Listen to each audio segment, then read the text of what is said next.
I guess the stock just went up, Golden Boy.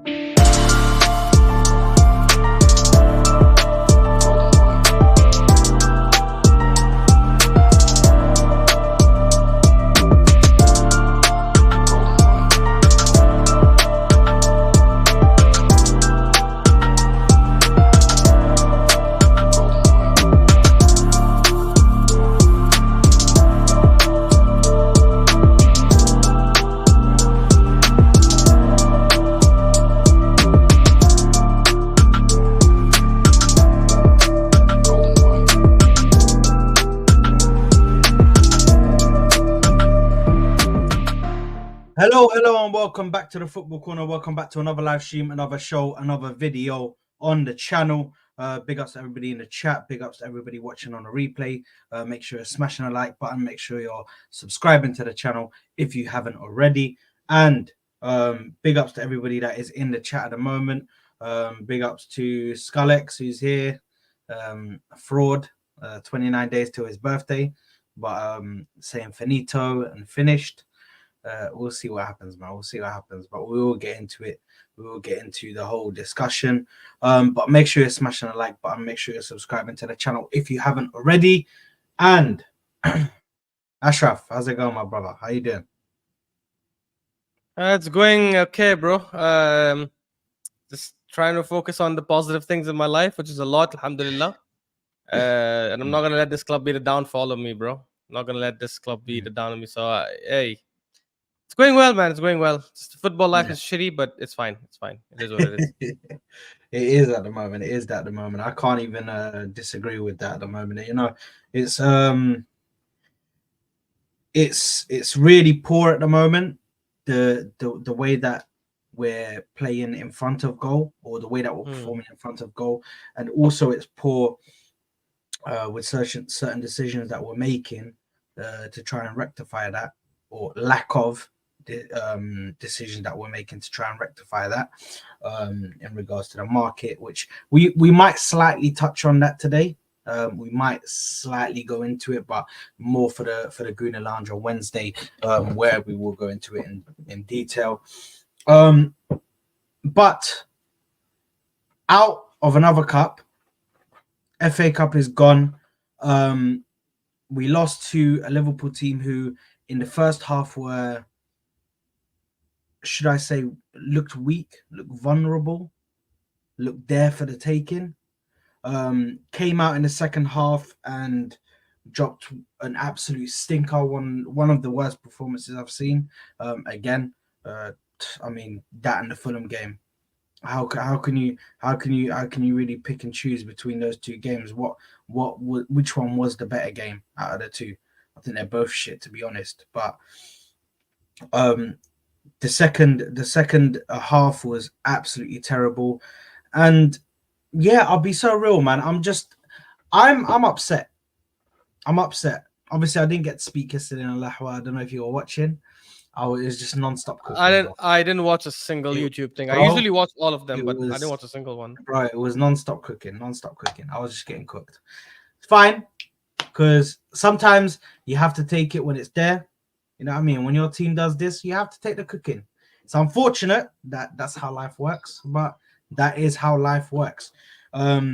So I had to get cooked yesterday, and I didn't actually get to speak about the game. So I'm happy that I get to speak about the game today on the channel, and you know, we get to go into it in detail. But give me your thoughts on the game anyway, and let me know what your thoughts are on the game yesterday.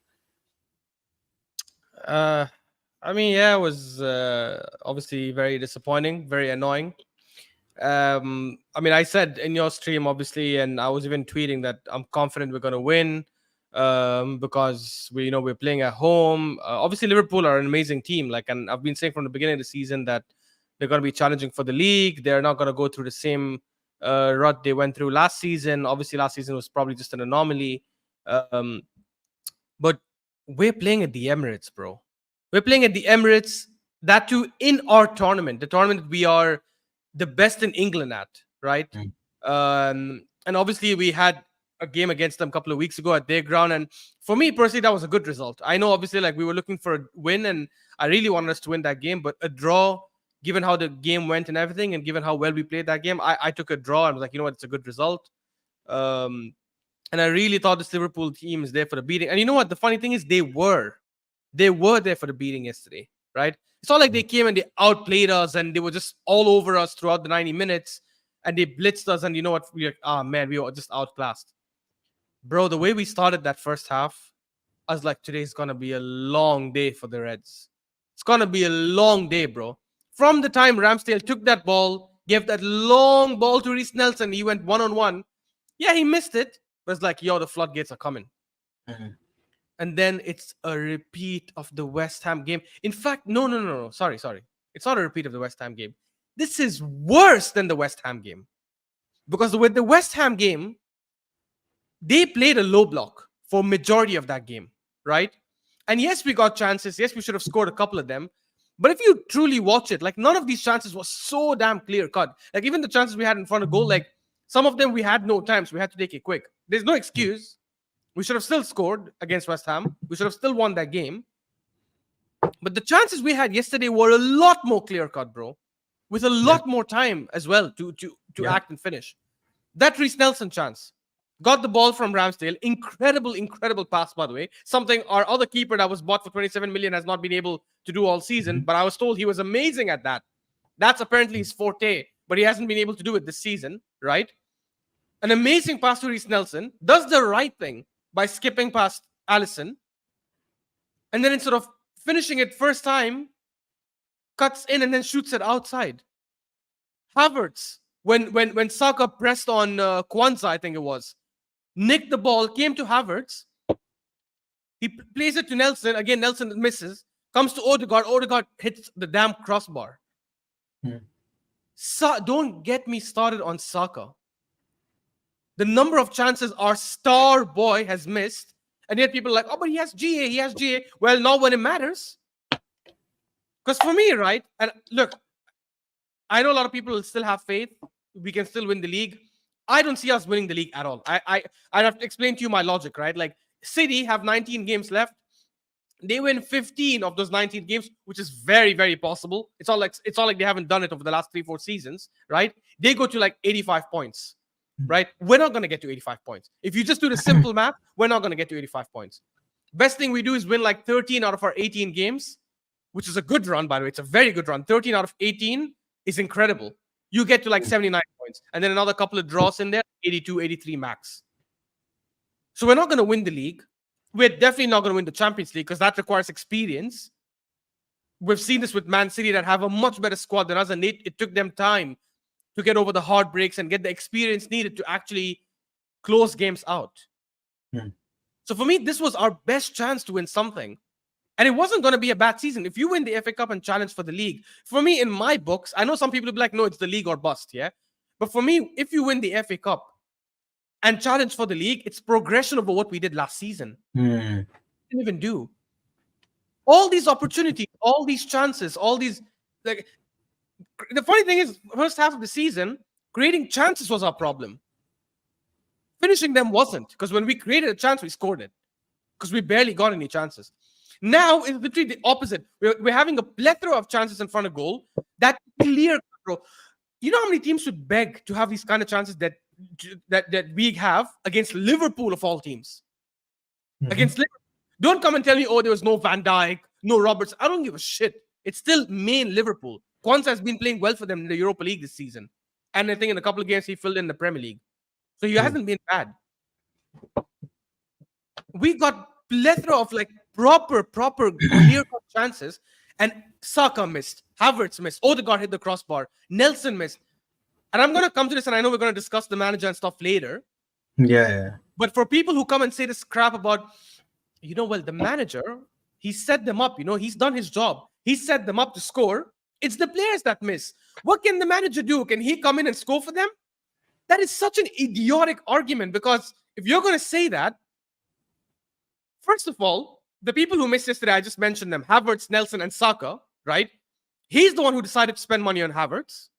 right? It wasn't someone who forced him, you have to get Havertz, right? He's the one who consistently plays Saka, even though he's out of form, right? And he's also the one who decided to renew Nelson's contract. So these three guys who missed major chances yesterday are all the manager's players. That's one. Secondly, and this is something that, again, everyone keeps saying, oh, his job is to get us to the final third. Okay, so if you're going to say it's not his fault for the players missing chances, fair enough. Then it's not on him that players created chances.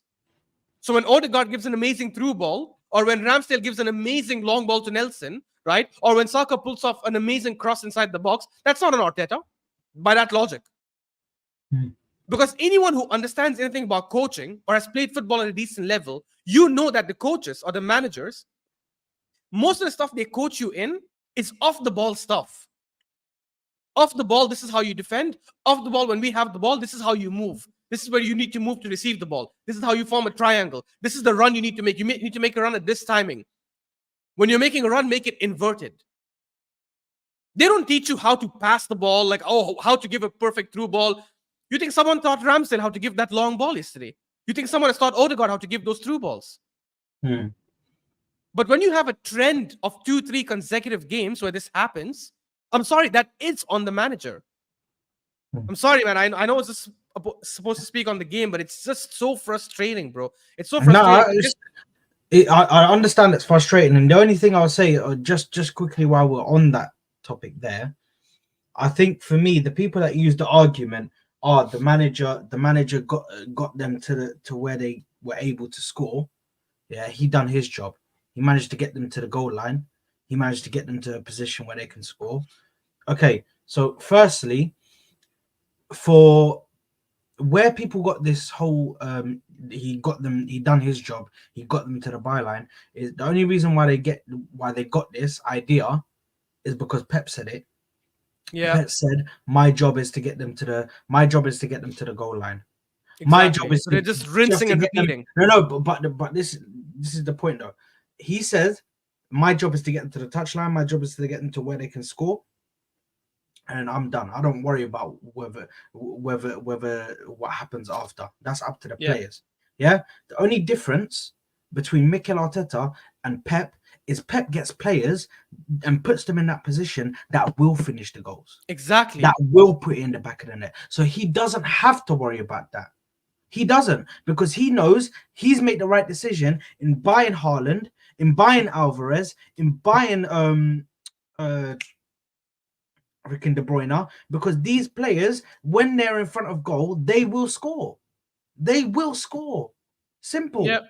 It's simple. So the people who sit here and use this whole narrative of, oh well, he can't be his fault, he got them to the goal line. It's stupid, because also, yes, he did get them to the byline, and yes, they're not able to score. So what did he do when they weren't scoring? What did he do when the players dried up in that pitch? What did he do when Saka looked like he couldn't hit a barn door?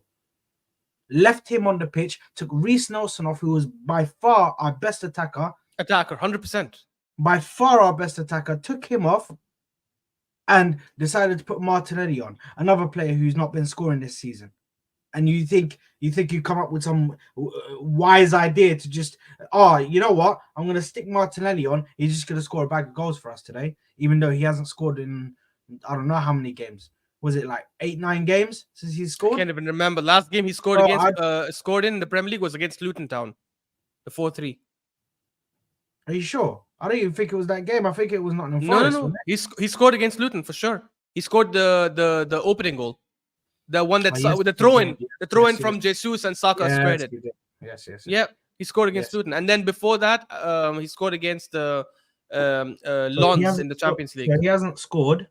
He hasn't scored since Luton and Lens in the Champions League, and you bring him on as the person to get goals. Bear in mind, we have Trossard sitting on the bench.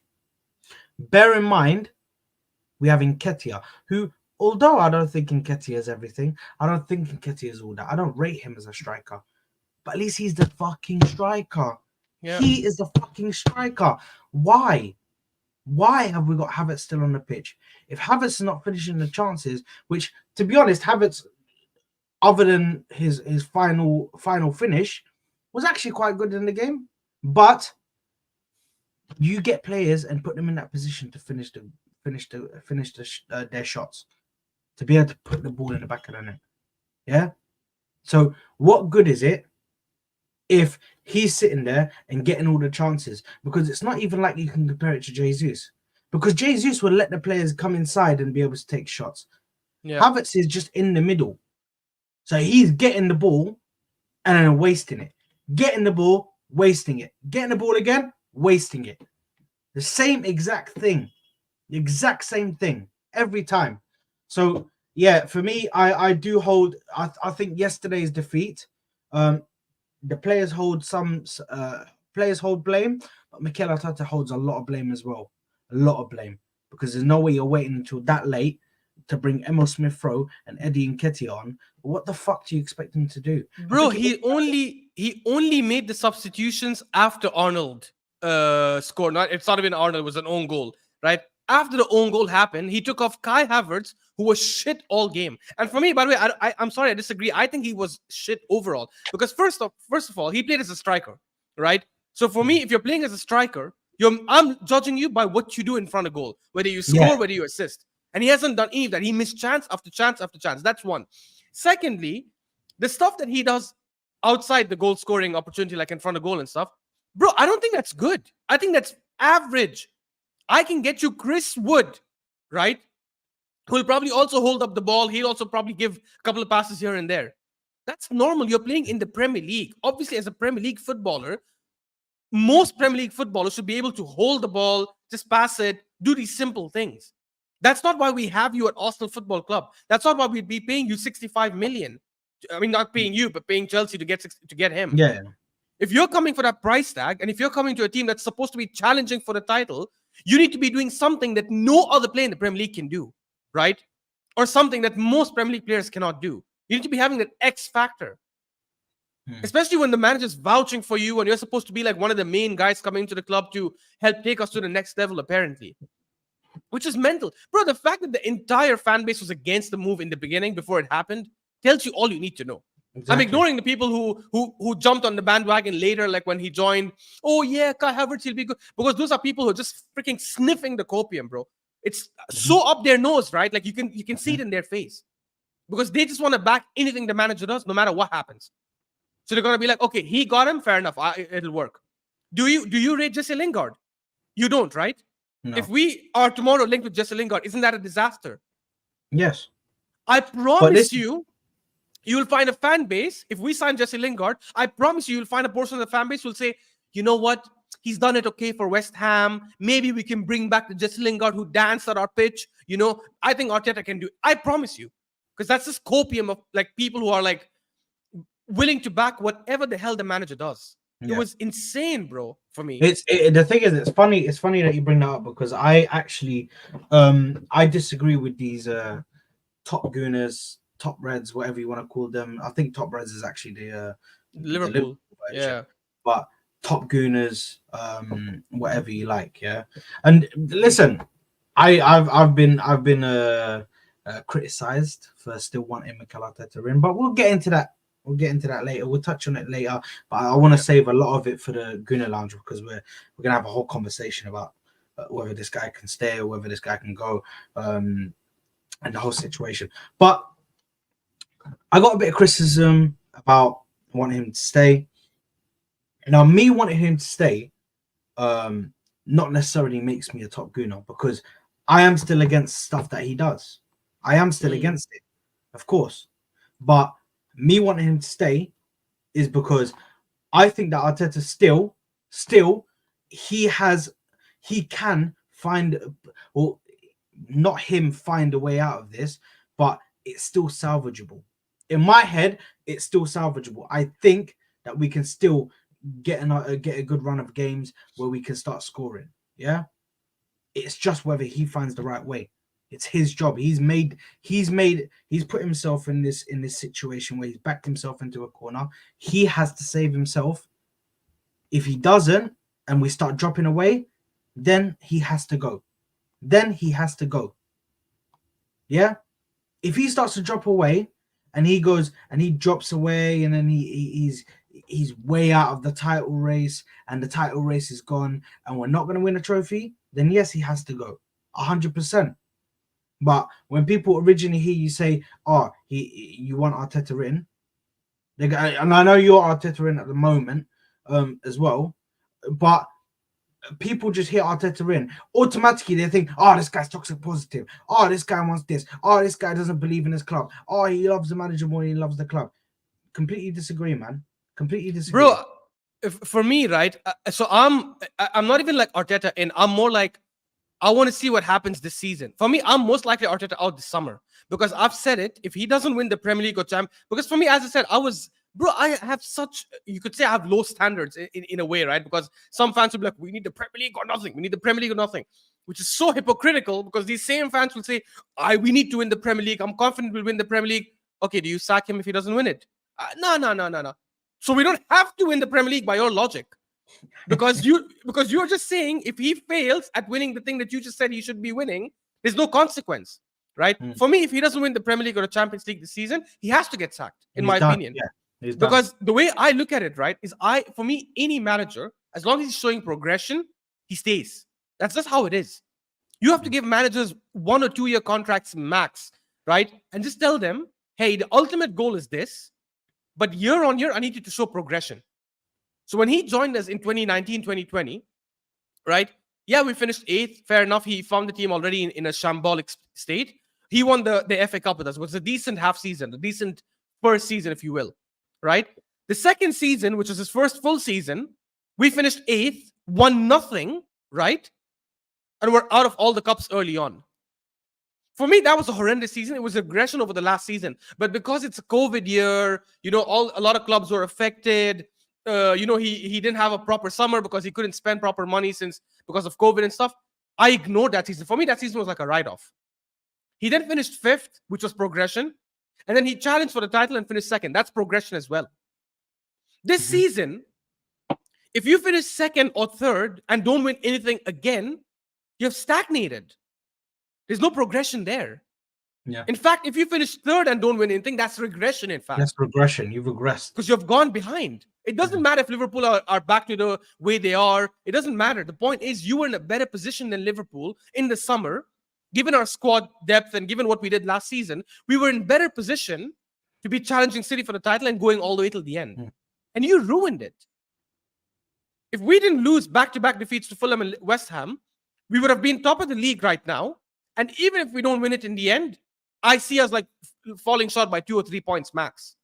Yeah. So people are like saying, oh, what if he doesn't win, but we reach the Champions League semifinals? Of course, there's context to things. If we reach the Champions League semifinals or the finals, we have an amazing run, we play really well, and then we finish 2-3 points behind whoever wins the league title. Of course, you look at it differently then. You might say, okay, let me apply context. Yes. But that's probably not going to happen. People are like going in this crazy thing. By the way, right now, I'm actually worried we won't even get past Porto. Because Porto are going to look at this team and be like, you know what? We can get these guys. And Porto are no mugs. That's not an easy team. They obviously have Champions League experience and stuff. Porto don't play high lines. Porto don't play a high line. They don't. Exactly. They don't. So by that logic, you're going to struggle against them. How we're going to score against them right now, I'm really starting to think, how are we going to score against these guys? Because I've watched a couple. Since we've drawn Porto, I've watched some of their games. And I see them. They don't even hold a high line. They play a 4-4-2. And their system, they fall back and they hold a good shape defensively. And even the games that they played in the UCL Champions League play a very good shape defensively. Yeah. So how are we going to get past them? Because before I could say, okay, they will leave a lot of space for us in behind. A lot of space in behind. All of these teams that we played, Sevilla, yeah, you had Lens, you had PSV. They were leaving a lot of space for us in behind. Yeah, exactly. So we're able to get past them and get in for a scoring chance, and the players were actually scoring. Bro, and the funny thing is, even when we play against teams that have given us opportunities or don't play that kind of low block, we still couldn't finish them off. Liverpool is a prime example. West Ham play a low block. We had chances, couldn't finish. Fulham don't exactly play that kind of low block the way West Ham did, but we still couldn't create against them. We're having a clear issue, and this issue is from the manager. When you have 2, 3, 4 players at the same time consistently flopping and having horrendous games, you have to look at the guy leading them. Look at Martinelli, by the way. Perfect example. The guy came off the bench, first 10 minutes, electric first 10 minutes. Skinned Arnold a couple of times. Had like 2 or 3 really good dribbles and ran inside. Obviously, we know how he is when he gets inside. He doesn't cross the ball well. But he had that confidence, like, I'm going to run at these guys. The moment the game carried on, and then obviously Liverpool scored. After Liverpool scored, he was anonymous, bro. Because that confidence is dead. Yeah. The confidence is dead. So whose job is it then to get this player who needs confidence to play with a high confidence? Whose job is it if it's not the manager? Oh, Martinelli is not playing well. Saka is not finishing. Havertz is not finishing. Jesus is not finishing. None of these guys were well known for like crazy finishes, bro. Saka and Martinelli are youngsters, so they're obviously going to have these kind of performances. Yeah. They need motivation all the time until they reach their peak and get that experience. Havertz was always a shit finisher. Nketiah has always been a shit finisher. Jesus is always a shit finisher. So what were you expecting to be different? This is your team and you led them to that situation. Klopp even got 2 youngsters. I don't even know what their names are, by the way, till now. 2 random youngsters. Bro, I swear to God, it felt like Klopp was trying to lose the game. He's like, yo, I don't want to have so many games. It did. I don't want to have so many games. Fuck it. I just play this guy. Van Dijk probably was not even ill. Van Dijk probably was just at home sipping tea. He's like, listen, just rest. You don't even need to come this game. Such a great opportunity for us to finish them off, bro. And no freaking respect, bro. It's unbelievable. They're not. You know what? Because even though I was getting cooked yesterday, I took a lot of stuff from, because a lot of stuff that you know, the Staffy and Hassam and Mo were saying, they were correct. They were correct in certain things. Because Klopp came into this game, he didn't respect the game. He didn't respect us. Yeah. Man brought on young kids to play against us. Young kids. If he respected, if he was worried, he would have started Jota. Jota has an amazing record against us. He didn't even start him. Kept him off the bench. Because they know they know the real game is coming on Tuesday or Wednesday or whenever they play. Because they're in the Carabao Cup semi-final. So they know. Yeah. They know already. They're like, bro, why am I gonna play a big team in this when I got a game on Wednesday, man? The fuck is going on, man? Let me just do my thing.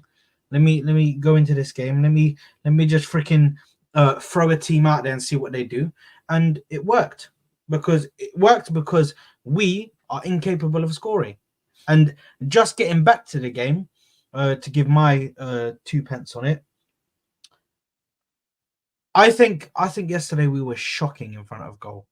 Absolutely shocking. If I could compare it to, actually, there isn't even anything to compare it to. It was just nothing, shit. Bro. It was just we were never shit. this shit, bro. It was just shit in front of goal. Yeah, it's all good making, getting the ball up. And by the way, Jorginho was actually, that Jorginho and Rice midfield actually looked all right. It was amazing, bro. Our midfield, good. Our entire midfield was playing really well.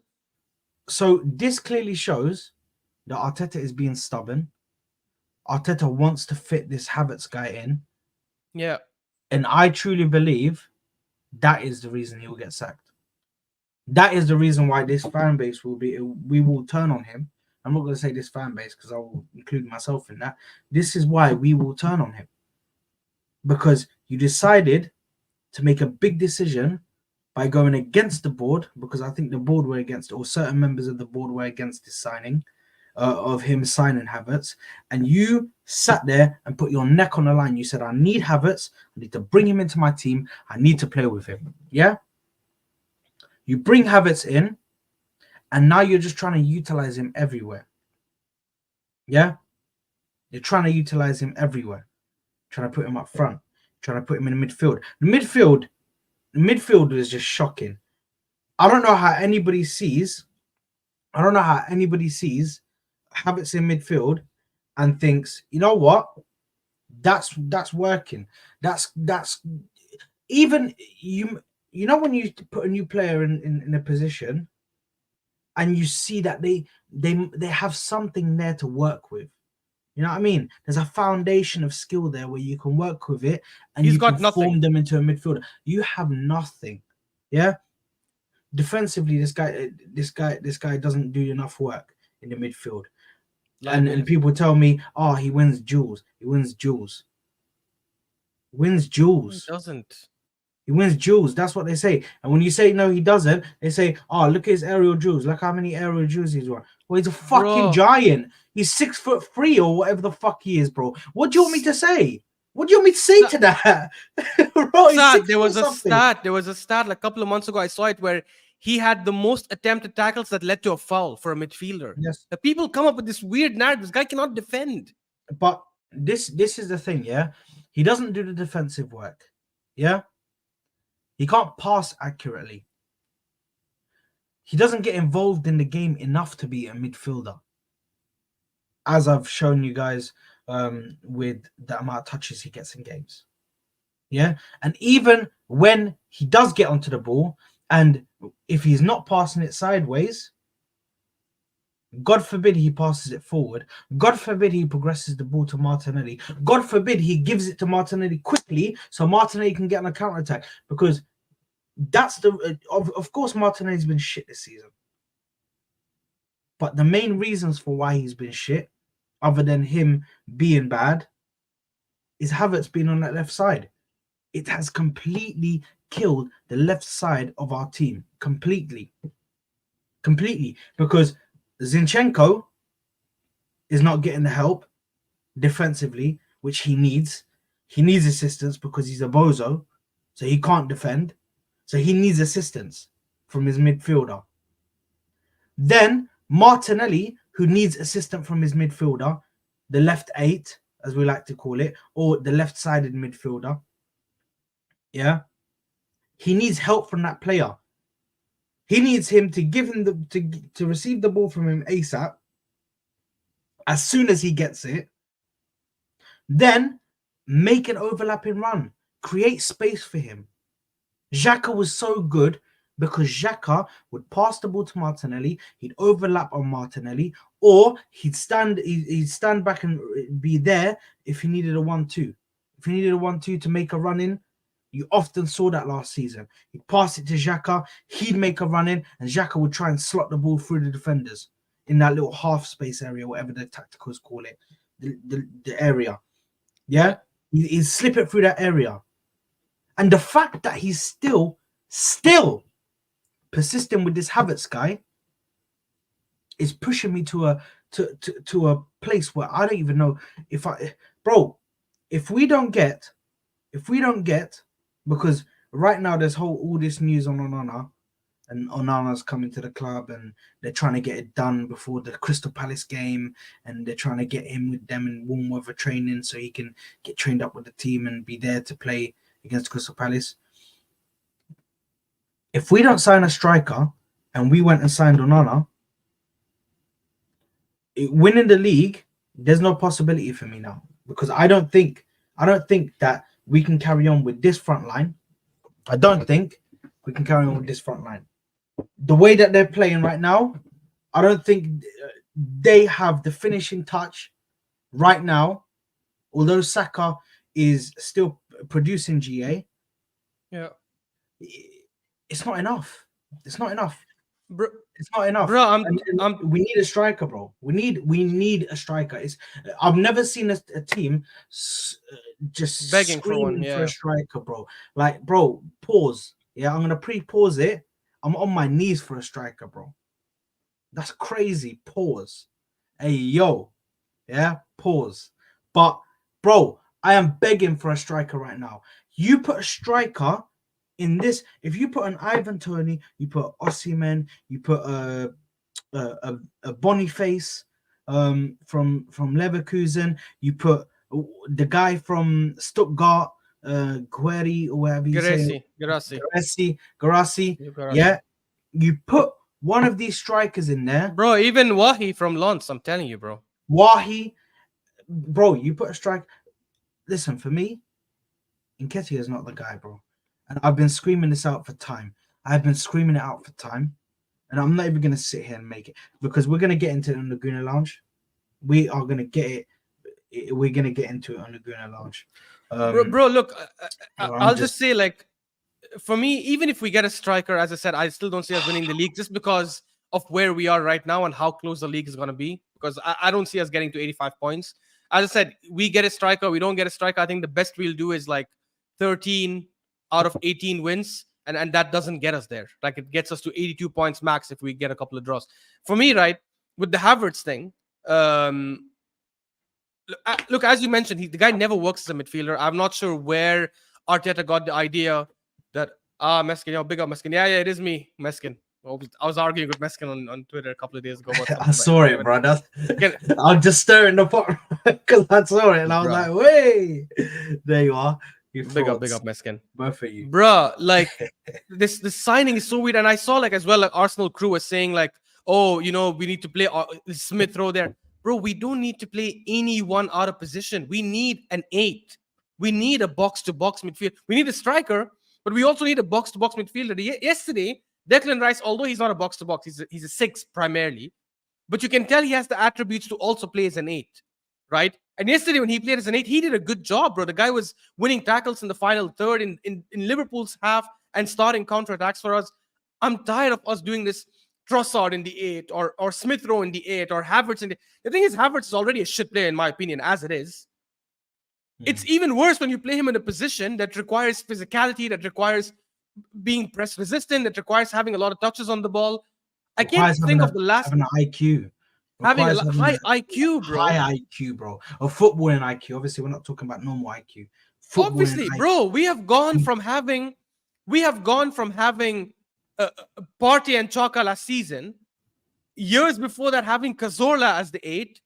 Years before that, having Fabregas and Flamini in that pivot, to having Kai Havertz play in that role. How do you expect us to, like, actually build proper attacks and stuff? And what I've seen Meskin's last comment where he says Havertz was never brought in for that L8 originally. I disagree, Meskin, because if you look at the first couple of games, the first 3 games we played this season, he played Partey as a right back, made him invert, right, when Gabriel was available. So it's not like we had injuries. We had Gabriel available on the bench. He dropped Gabriel, moved Ben White to centre back with Saliba, right? Played Partey as an inverted right back and played Havertz with Rice in there. I do think he did bring in Havertz to play him in the mid, because I think his logic was, if I bring in Rice, who's better defensively than Thomas Partey as a DM, right? And I bring in Havertz, who's better going forward than Chaka, I improve both sides of the game. Right? I improved both sides of the game. I think he did bring him to play him as a midfielder. They even registered him as a midfielder first, because when we first bought him, and I looked at the Arsenal thing and the squad, obviously, that they list in the Arsenal website, I thought he's going to be as a striker, because I thought he brought him in to rotate with Jesus. He's going to play him probably because we didn't have a different profile last season. All our 3 strikers were average height. Jesus, Nketiah, and Trossard. We didn't have like a physical man to go win the aerial balls and win some of these crosses in. So I thought they're bringing in Havertz to play him as a rotational option up front, or maybe even rotate him with Odegaard sometimes as a 10. He's been playing him as an 8 from the very beginning, so it's clear what he wants to do with him, but it's such a flop. And I'll say this, right, with Havertz, I know it's 65 million. I know right now some people will be like, we've got to make it work because we paid a lot of money. In my opinion, just bite the bullet. Bite the bullet. We did that with Nicolas Pepe. Yeah, it took a bit longer, but we did that with Nicolas Pepe, and it is what it is. We have to move on. Because if you want to challenge for the league, forget this season. This season, I think we'll challenge, but we won't win it. And I don't even know if we will challenge till the end, to be honest. If we want to challenge again for the league next season, we have to get rid of this Havertz experiment. Sell him for 30 million or 40 million, how much ever you can get. Take a bite, take a hit on that 20 million that you're going to lose, or 25 million, and go get a proper box-to-box midfielder to play alongside Declan Rice. Because even Partey should not be here next season, by the way. I saw your tweet, obviously, like, oh, the celebration, he might come to Dubai and train with the team. Bro, I guarantee he will not even be training. I guarantee you. He'll probably just travel with the squad to Dubai, have some nice chai, go to some shisha cafe, enjoy the sunlight, enjoy the desert, even though it's not even that hot anymore over here. So firstly, that tweet was actually in respect to Timber. Yeah, big up Jurian. My brother. That's gonna come in and completely change our team for the better. I don't know if he will, man. Honestly, That was not that was this that. No, season. no, Jurian Timber's crazy, man.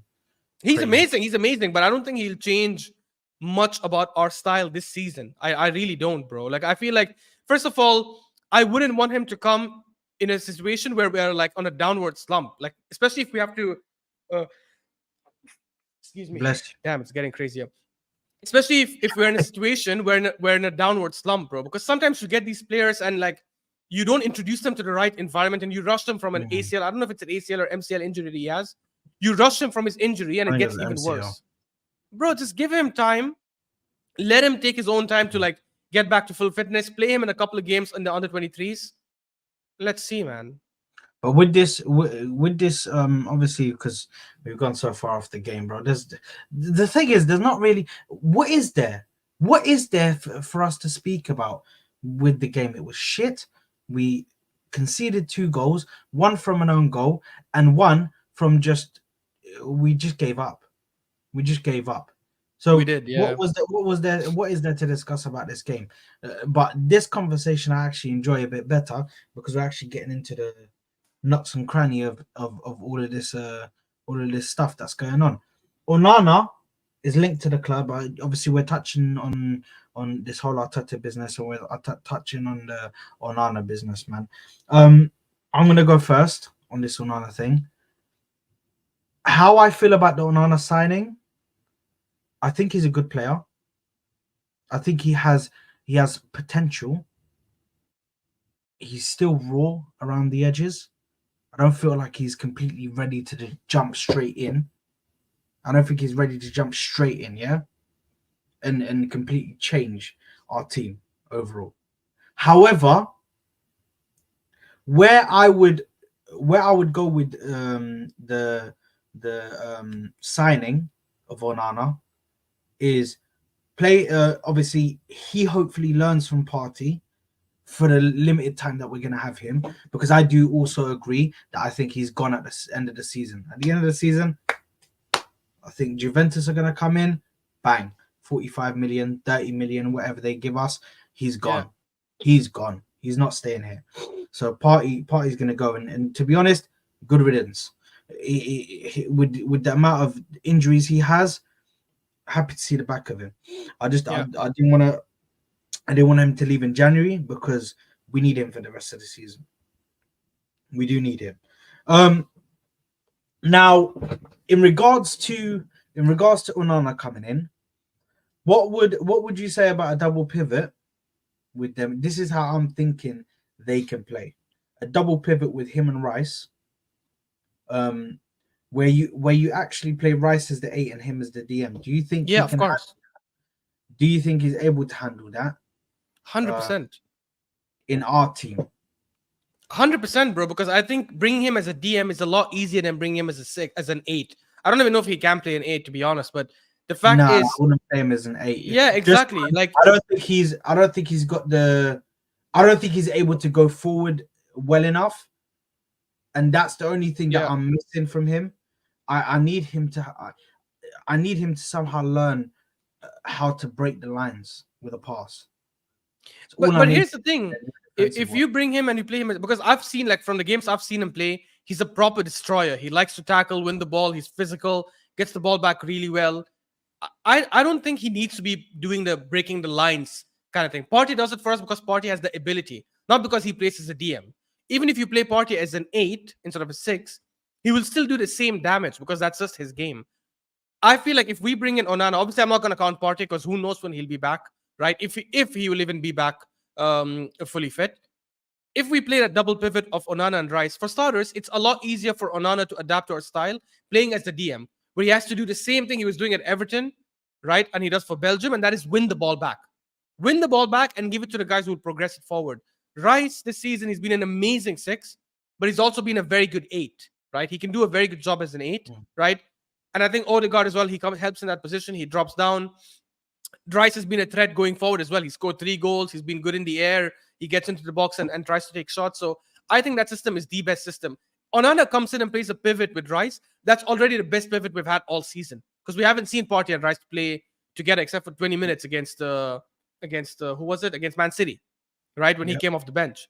Outside that, we haven't seen that pivot. So I think he comes in to our team, Onana, and he plays a six. That already makes our midfield a lot better. I just hope his injury record is not bad or anything, because we don't want to get another player that has a terrible injury record.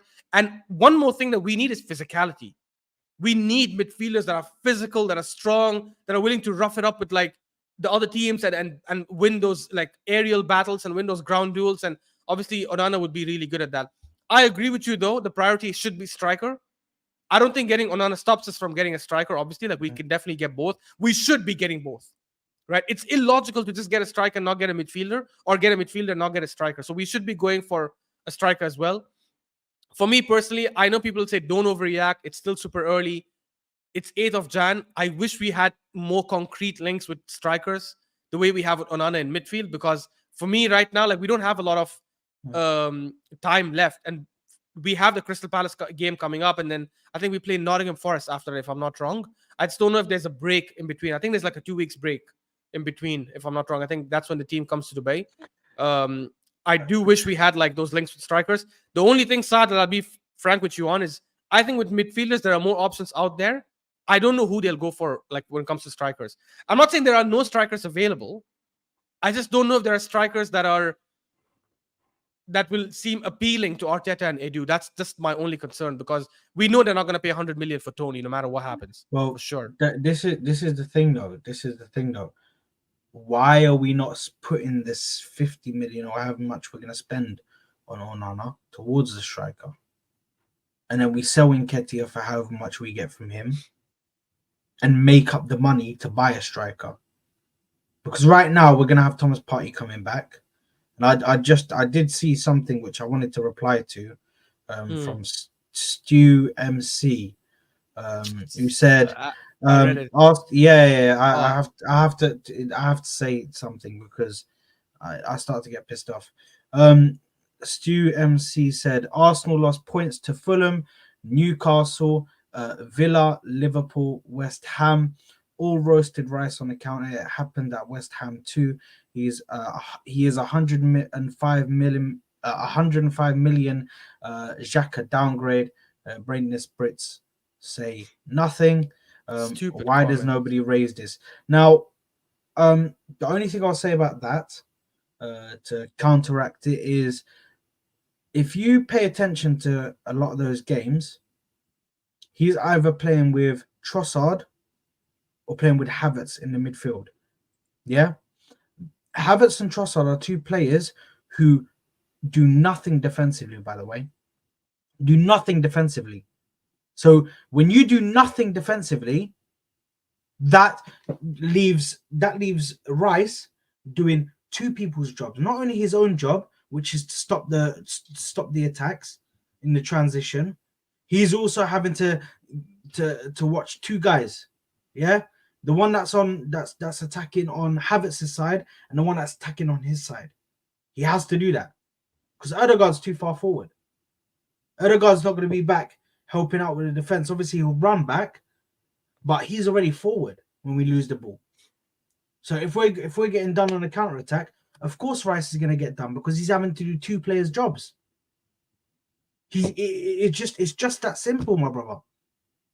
Bro, and Declan Rice Declan Rice is one of our top players. Rice is one of our top players. This season has been our most consistent player on the pitch. Most consistent midfielder. So how people can sit here and actually call him a Xhaka downgrade is crazy. Because yes, he does have some stuff to learn in regards to line breaking passes, but he's still leading in progressive passes in the whole of Europe, not just the league, the whole of Europe. He leads in progressive passes, but I think by like 20. The player behind him is Bruno Fernandes, who we know progresses the ball anyway.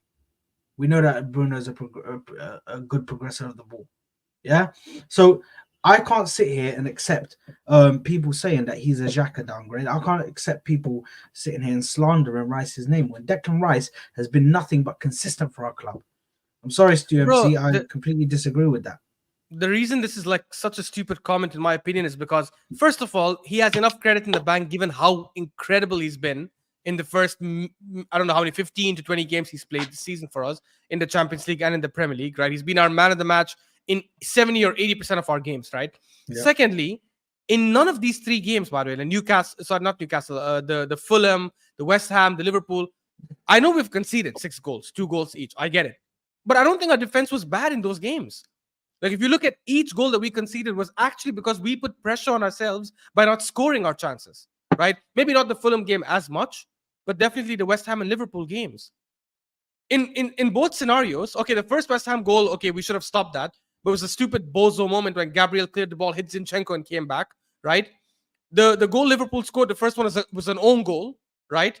And then the second goal that Liverpool scored came in the 95th or 94th minute when they were countering and we were up front. Our defenders did not play bad in those games. It's the fact that our attackers couldn't finish our chances, right? And that put pressure on the team. If you keep attacking, and missing chances, it's eventually going to fall on you. We don't need Declan Rice to be attacking and doing crazy things. He's a DM. He's been playing as a DM last couple of games. Maybe not the Liverpool game, but every other game before that. And he's done his job really well. How come you don't talk about yesterday's game against Liverpool when 2 or 3 times he went and pressured whoever had the ball and tackled and won it and started a counterattack for us? People don't mention that stuff. And you can't be mentioning the West Ham game or what happening in West Ham. That was the last minute of the game when he gave the penalty away. Yeah, it was a stupid penalty to give, but it was literally the end of the game. It was done. The score was already 2-0. And they missed the penalty anyways. So you can't use that as the stick to beat him with it. It makes no sense, bro. Yeah. Yeah, listen. And by the way, agree. sorry. This last thing, because he put in another comment recently. Thomas Partey did the same with Jorginho, etc. last season. Bro, Thomas Partey last season got skinned by Rashford, nutmegged horrendously, thrown on the floor, and Rashford scored. He also lost the ball to Rice in the West Ham game, and that's when they came back from 2-0 and went and scored 2 goals, right? So why are we doing this crazy like revisionism? I rate Partey, don't get me wrong, outside his injury issues, but let's not make it seem like he's flawless, like he's not been bad. People were saying that he doesn't show up for like the top moments, like in the last. You guys remember the last 10 games after he came back from injury? He was horrendous. So I don't understand where people like. Why would you say that to? Like, you know he what? was horrendous last season Real, towards the end. MDL here on the nail on the head. It's recency bias. It is recency bias for sure. People are just right now. All of these, because listen, I am probably in the middle. I'd like to say, where I'm not overly positive. I'm not overly negative. Yeah, I'm in the middle thereabouts. So you're a better man than I am. No, I'm in the middle right now. Yeah, but that all depends, bro. Listen, it's very easy for me to go down the Arteta outside. It's very easy for me to go down the Arteta inside if he plays his cards right. But he has to make the right decisions for me right now. Yeah. Now, a lot of these so-called negative fans will come out at the moment, and they will be pushing these random agendas on players. And this agenda right here on Rice is crazy. Like I can understand rivals who sit there and try and reach by trying to find something that he does wrong. But I expect that from rivals. Yeah. And a lot of the time they say that shit and it's complete bullshit because they don't believe it. They're being honest with themselves. They know that Rice has been one of the best midfielders in the league this year. Or this season, sorry. So the fact that you're coming out and telling me all of this stuff about Rice is crazy. It's absolutely crazy. But either way, we move on. But yeah, listen, back to Onana. I think Onana is a very good is a decent signing, but I still think he needs to learn. There's still stuff that he will need to learn when he comes to us. But yeah, I'm all up for the signing. However, he's young as well. He is young. He is young. That's perfectly fine. But all I'm saying is if it's between Onana and signing a striker, then I can't lie. We need a striker more than we need Onana right now. So if I'm given that option, I want to get a striker. And I know people will say that you can't get a striker. The January transfer window it's too tight. Nah, I'll be so bullshit. We real. definitely can get I'll a be so striker. real. You can go and get a striker. You can go get 100%. a striker. They just want to get. They just right now. They just want to get a defender on loan, and then they want to get this guy because the way they've jumped onto this guy, this is exactly what they wanted to do the whole time all along. This is why they're saying to you that we can't get a striker because we're trying to adhere with FFP and profit and sustainability rules. We're trying to adhere with these rules because we have overspent in the summer transfer window. So we can't actually go into the January transfer window and we could bring in a player in striking position. It's looking unlikely unless we sell. They're trying to push it. They're trying to push this narrative because they don't want to. They don't want to get the striker now. They have set their eyes on Onana. They want Onana. I don't know who he plans to play up top. I don't know. I really don't know who he plans to play up top. Whether it's still going to be the front three of Jesus, Martinelli, and Saka. But But Sad, Arteta right honestly, now, even if they say like we don't have the money, why did you renew Nketiah and Nelson's contracts? yeah. A lot of people were saying it's because we don't want to lose them for free. Okay, so sell them now. Find the suitors and sell them now in Jan. I don't know how much you'll raise for them, 40, 50 million combined, right? And use that to get a striker. And this bullshit of, oh, there's no striker available. It's just crap, bro. I said that I don't know if Arteta will find a striker that he finds appealing. But do not tell me there's no strikers in the market. That's There's bullshit. so many. There's so many. I'm not even talking about just new strikers. You have Vlahovic. You have Ivan Toney. You have Victor Osimhen. Those are three right there. Yes, Victor Osimhen might be on the inflated or slightly more expensive side of it. Ivan Toney, this whole 100 million, I actually don't believe it. I think if you went there, maybe it's 100 million for Jan. No.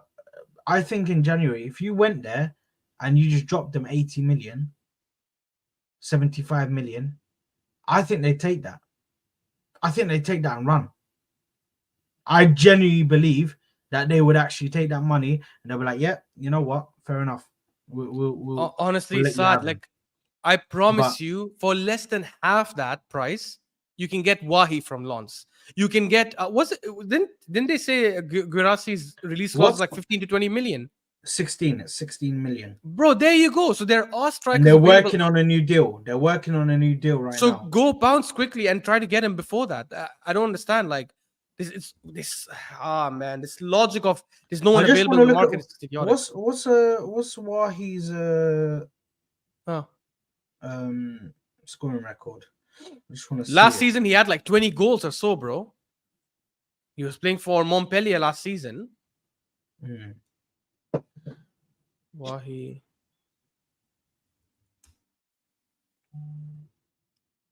He scored against us.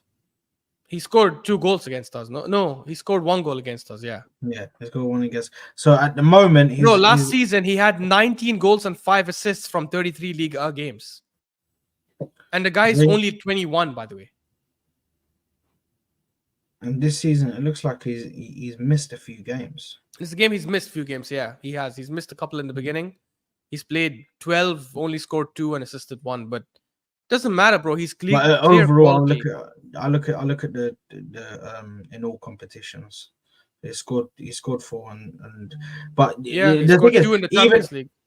Yeah, but even obviously looking at Wahi, I do enjoy or I do like this one. El Nasiri. I like that as a striker to get. I don't know why you're shaking your head. Bro, you know how I feel about him, bro. Like I don't rate him one bit, bro. The guy's only good in the air and nothing else. Because I've seen him many times. He's such a poor finisher. He's good in the air. He's incredible in the air. But in terms of one-on-one finishing, he's not that great, bro. He's not that great. He's not even like the traditional. You know how we had these Moroccan strikers or Moroccan players that have flair and dribble and skills. He doesn't even show that, bro. He honestly doesn't show that. Like, I don't know. Like, Well, I'm in the he's- MDL. I'm in the NDL type of mood right now, bro. yeah, yeah, Look at yeah, this. Bro, I'll take yeah, anybody at the moment, yeah. bro. Probably. I'm Honestly, that desperate, bro. I'm not even joking when I say this. I swear it sounds so disgusting to say this, but if we sign Chris Wood, I'll probably be like, okay, alhamdulillah, alhamdulillah, someone. I'm not even Bro, joking. It's somebody. become that bad, bro. Callum Wilson, man. I'll take him. They will Take never let. him. Bro, Callum Wilson is actually a very good striker, bro. He's a very good striker. The problem is that they will never let him go. They'll Yeah, never they let him won't. go. They Especially won't. like in Jan and that to Arsenal, no chance, bro. But anyway, listen, that is the we didn't even do any player ratings. Fuck it. 0 for the Bro, lot, mate. fuck zero for the all of lot, them. man. Fuck that, bro. 0 for all of them, bro. The fact that they Okay, lost to the that only Liverpool player I'm team. gonna give a shout out to though, because he's been getting disrespected a lot on Twitter by rivals and Ramsdale. everyone. Nah, okay, Ramsdale, yeah, Ramsdale did do well, to be honest. He got his opportunity. He had a good save, that good long pass. It's Saliba. Because people are tweeting, oh, Konate came to the Emirates and dunked on Saliba's head. Like, stop with this dead banter. Dunked Go where? actually watch the game and analyze properly with your freaking Oh, eyes. did you And see the tackle that he done? bro, the tackle he did. Oh my god! And do you remember the long ball he gave Saka when Saka went 1-on-1 and had Kai Yeah, Havertz on the left? yeah, That was Saliba. That was Saliba's long bro. ball. You know what? Saliba is actually crazy, and the fact that people did actually compare Romero to this guy. Bro, They it's compare Romero insane. to this guy is crazy. But And listen to this. Yeah, listen to this. This is his stats from yesterday. Yeah, fouls made 2, possession loss 0, was dribble pass 0, 6 clearances, no interceptions, 50% of his tackles won, 1 out of 2, 3 out of 5 ground duels won, 1 out of 2 aerial duels won, and then 1 key pass, which is the long ball Saka, and 88% pass completion. And then 3 out of 4 successful long balls. Konate, the guy who was like, oh, he came and dunked on Saliba and dunked on his head, right? 2 clearances. That's 4 less than Saliba. 2 interceptions. And that's it. Nothing else. No ground duels, no aerial duels, nothing. So where are you getting this stupid logic of, oh, he had a better game than Saliba? He didn't. It's because we lost. they're only Doesn't saying mean that Saliba because had they a lost. bad game. Saliba most of the time never makes mistakes, bro. Bro, that Even tackle when we was lose, immense, even when we lose, he's still our top player on the pitch. Yeah. Rarely ever drops to a level that shit. Rarely. But anyway, we'll end it there. And I guess listen, we're gonna be back. We're gonna be back, guys. So make sure you're smashing the like button on the video. Make sure you're subscribing to the channel if you haven't already. We will be Guna back. Lounge is gonna be fire, bro. Yeah, Make sure you we're guys gonna come be for that. back for the Guna Lounge, man, on Friday on Wednesday. Wednesday is gonna be crazy, man. We're just gonna be speaking, bro. There's just gonna be so many people. It's just it's gonna be nuts. Make sure to be around for that one because that one is gonna be crazy. Also, if anybody's interested in watching for the African Cup of Nations, me and Ashraf will be live on Thursday. We will be doing we'll be having a look over the teams that are in the African Cup of Nations, who are favorites, who are the favorites in the competition to possibly win it, and we will be speaking about the teams and who we think is going to be the dark horse, and who we think is going to be the winner. Favorites, and we will be the favorites, and we will be getting into that and much more about the AFCON. So be sure to tune into that one. Make sure you're smashing the like button. Big up to everybody in the chat. Big up to MDL as well.